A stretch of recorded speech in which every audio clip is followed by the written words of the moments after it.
So once again, good day everyone. So for the continuation of our presentation, I am going to present to you the enacted language policies in schools and its current issues.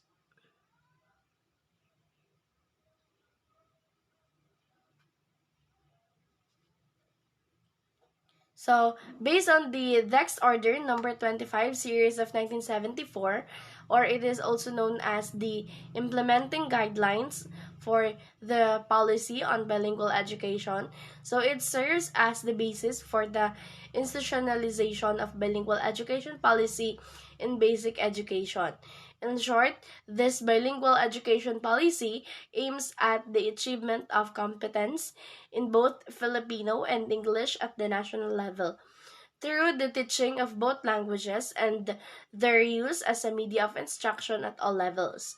So also, the regional languages shall be used as auxiliary languages in grades 1 and 2. So the aspiration of the Filipino nation is to have its citizens that possesses skills in Filipino to enable them to perform their functions and duties in order to meet the needs of the country in the community of nations. Another, it furthermore explains that the goals of the BEP shall be the following. Number one, it enhanced learning through two languages or to achieve quality education as called for by the 1987 Constitution. The second one is the propagation of Filipino as a language of literacy. Number three, the development of Filipino as a linguistic symbol of a national unity and identity. Number four, the cultivation and elaboration of Filipino as a language of scholarly discourse, that is to say, its continuing intellectualization. And number five, the maintenance of English as an international language for the Philippines and as a non-exclusive language of science and technology. So this Filipino and English shall also be used as media of instruction, which is allocated to specific subjects in the curriculum as indicated in the Department Order number 25 series of 1974. Now, let's have the Section 7 of Article 14 of the 1987 Constitution, where it says that it includes all regional languages as auxiliary official languages that can be used as an auxiliary media of instruction. So, based on the Section 9 of the same Article 14, it underscores the promotion, research, development, propagation, and preservation of Filipino and other languages. So, in the light of the new constitution, the then Department of Education, Culture, and Sports released the Dex Order number 81 containing the alphabet and the guide for spelling in the Filipino language.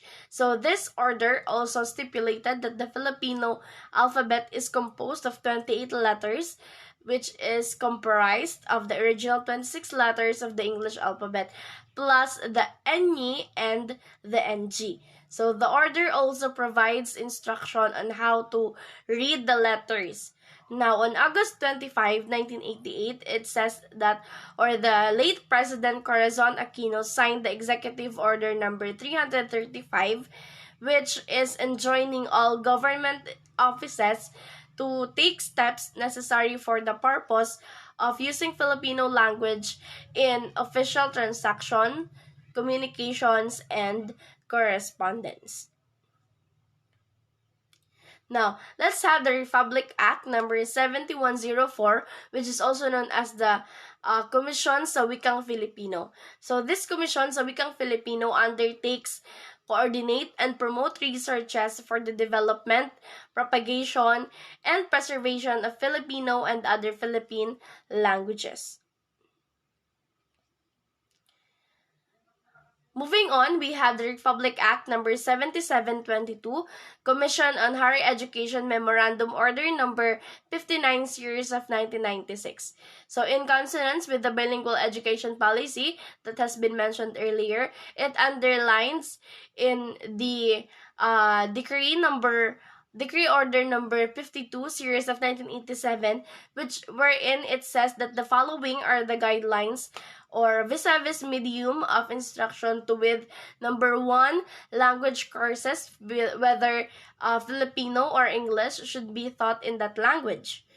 And number 2, at the discretion of the HEI, literature subjects must be taught in Filipino, English, or any other language as long as there are enough instructional materials for the same, and both students and instructors, professors are competent in the language courses. In the humanities and social sciences, it should preferably be taught in Filipino. Another is the Republic Act number 10533, which is the K-12 program, wherein it embodies the MTB-MLE provision of the Enacted Order number 74 series of 2009 in sections 4 and 5. Now that we have discussed the different language in education policies or the implementing language in education, we will now be moving on the issues that has been that language in education has been facing since from the beginning. So this is the MTB-MLE policy implementation. So the orthography on another major component requires a strong MTB-MLE. However, its development has always been contentious and marred by protest from linguistic communities whose members believe that some agencies of government have effectively stripped them of ownership of their very own orthography because they are less or not involved at all in the process of developing it. So, let's explore more of this MTB-MLE policy implementation. So the curriculum and learning materials are and should be materials that enable learners to build strong foundations of their first language. So whatever the first language of the students, it shall be the one that will be used during the implementation of the MTB-MLE. So, and this will serve as the good bridge to additional languages. The materials should be responsive, contextualized, localized, and enable learners to improve performance and achieve education goals. The learning materials should also be appropriate, interesting, challenging, and engaging. As with any public policy program, a monitoring and evaluation component is necessary to allow implementers and key program stakeholders to make adjustments and to draw lessons and best practices from it. So while poverty appears to be the dominant factor for the dropout, so a study also pointed out that school-related reason for what the author calls school leaving among them, or which is the loss of interest and the lack of motivation, and another is the teacher factor, family, peers, and accessibility, adjustment problems, and school readiness are also factors that induce dropout. So sometimes this specific issue that is currently happening in the implementation of the MTB-MLE, it became as the reason why students are finding it hard to cope up in school. Sometimes it results into school leaving or because of the lack of interest and lack of motivation. So while the study points out that physical inaccessibility as inductive of school leaving, there is another form of inaccessibility in many schools that have contributed to dropout. And this is the language or the medium of instruction used. So this enters the issue within the language and education policy. So because of that policy enacted in schools, so there are some students who find it hard to cope up, to make themselves felt they are belong in that class because of the language or the medium of instruction. They felt they are, or they are feeling that they are out of place, or maybe they find it hard to communicate with the others. So, a closer examination of the previous policies, and by looking at researches on the responsive language and education policy, the bilingual education policy that was in place before MTBMLE was a dismal failure as evidenced by its products.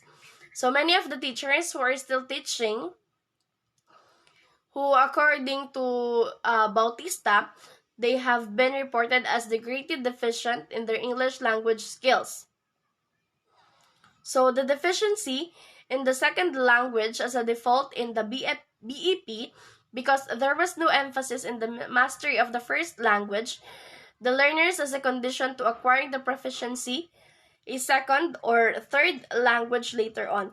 We have to reiterate the point that using the learner's mother tongue facilities literacy, language of academic content, the acquisition of the second language, enabling learners to be bilingual, and overall academic achievement. So this MTB MLE policy implementation executes that the first language of the students itself should be built and should be cultivated. So it should not be forgotten,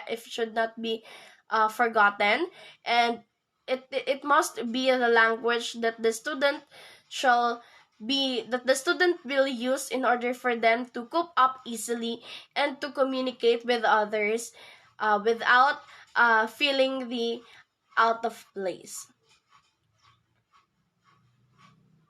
So that ends my presentation. Thank you very much and have a good day.